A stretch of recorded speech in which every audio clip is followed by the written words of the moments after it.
Hi all, this is in preparation for your fifth period work for this week.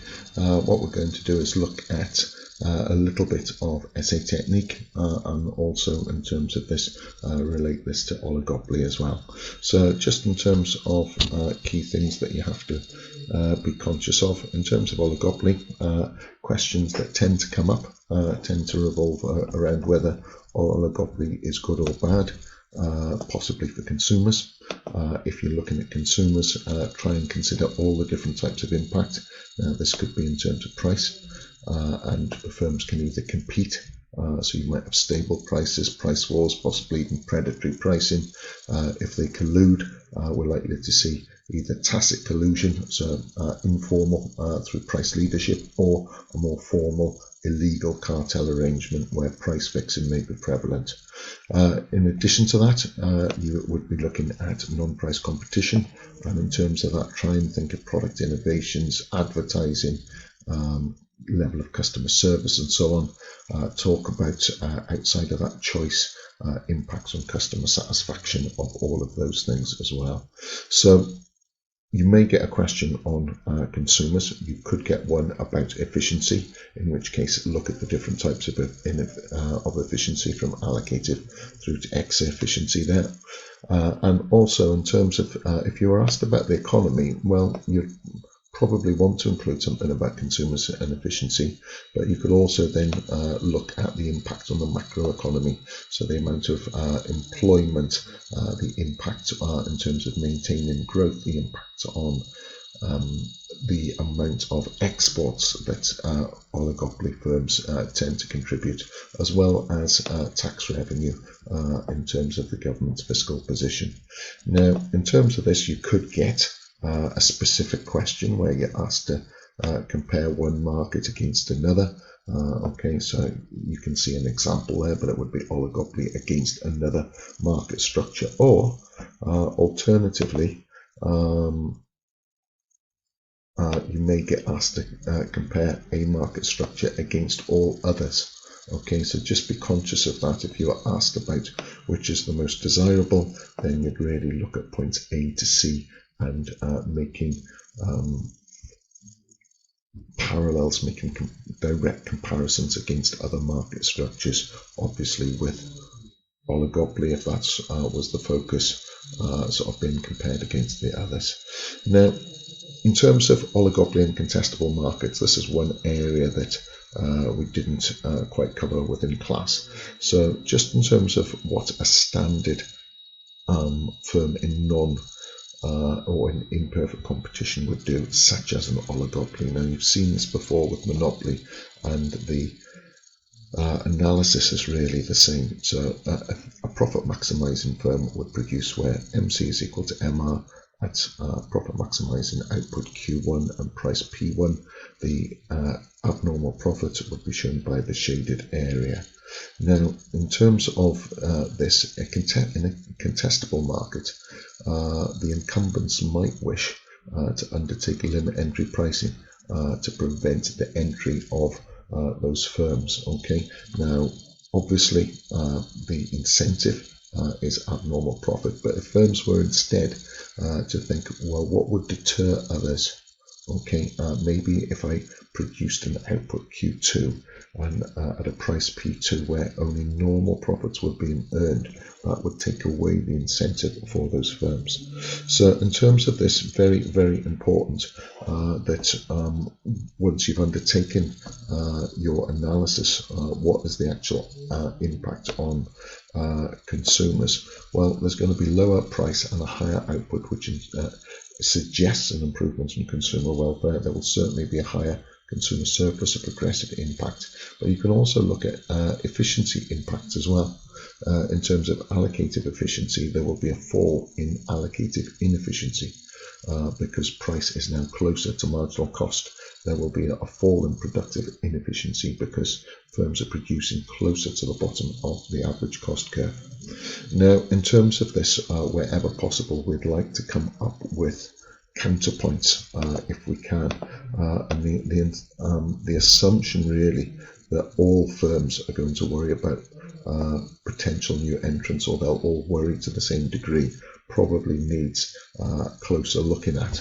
In all likelihood, responses by some firms will differ. Some are only going to worry about competition once that firm has entered the industry. So that is a nice counter argument. It is true, however, to say that contestability, so if a firm is of an industry is open to new entrants, it is true that firms are potential new entrants are likely to moderate existing firms' behaviour, and even if price does not fall to P2 and output rise to Q2, the likelihood in reality is that the price will be moderated somewhere between P1 and P2, which will have benefits both in terms of consumer welfare but in terms of efficiency as well. Now, in terms of another point that you could include, markets are efficient as long as they're genuinely contestable.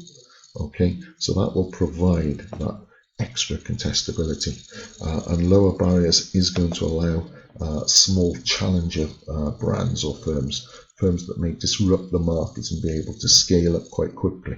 So to consider the likes of Aldi's and Lidl's as one of the best known examples, but Metro Bank, Airbnb, Dollar Shave, all of these help to reduce the market power, the ability to set price of existing firms, and have increased both welfare and efficiency levels within an industry. And they're good firms, good real world examples to quote.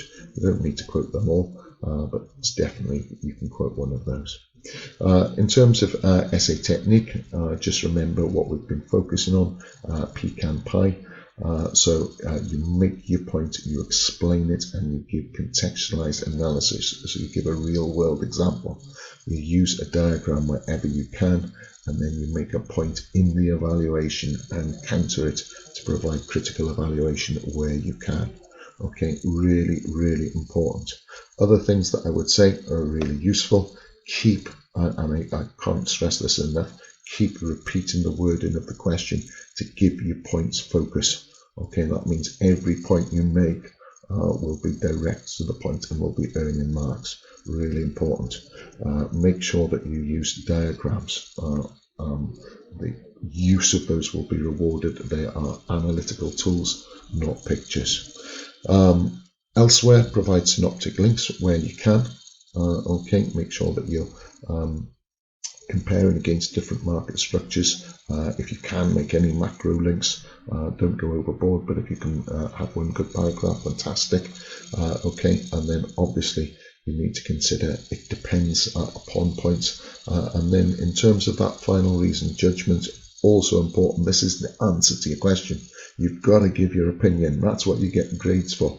Don't sit on the fence, give your opinion. As long as you can back it up, you will get the supporting marks for that. Okay, so make an opinion, back it up with your key points, and ideally supporting real world examples. Give weight into this. Okay, so the main reason I believe this is because this is a key advantage. Okay, add something new into your conclusion if you can. Okay, don't simply repeat previous arguments. It won't get you anything and will waste time. And then overall, spend quality revision time practicing key arguments, evaluative points, counter arguments, preparing your real world examples, relevant diagrams. Make sure you can draw those appropriately, and a strong final reasoned judgment. Okay, really, really important. Okay, just in terms of a past paper question, so this would be an example of what one looks like.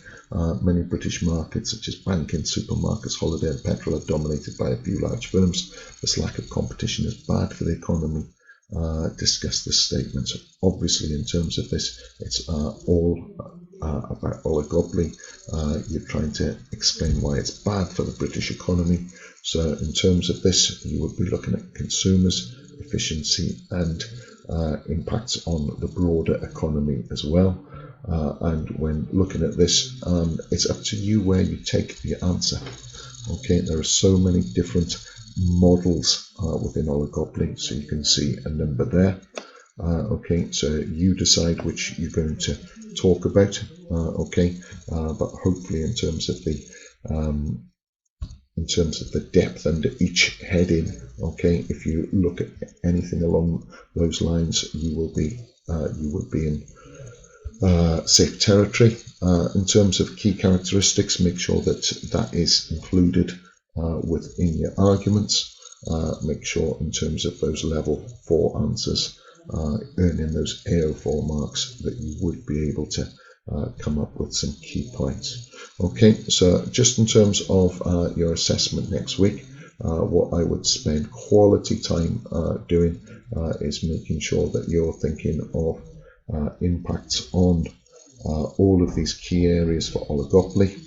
Make sure that you can compare oligopoly against each different market structure, so whatever question comes up, you will be confident of that.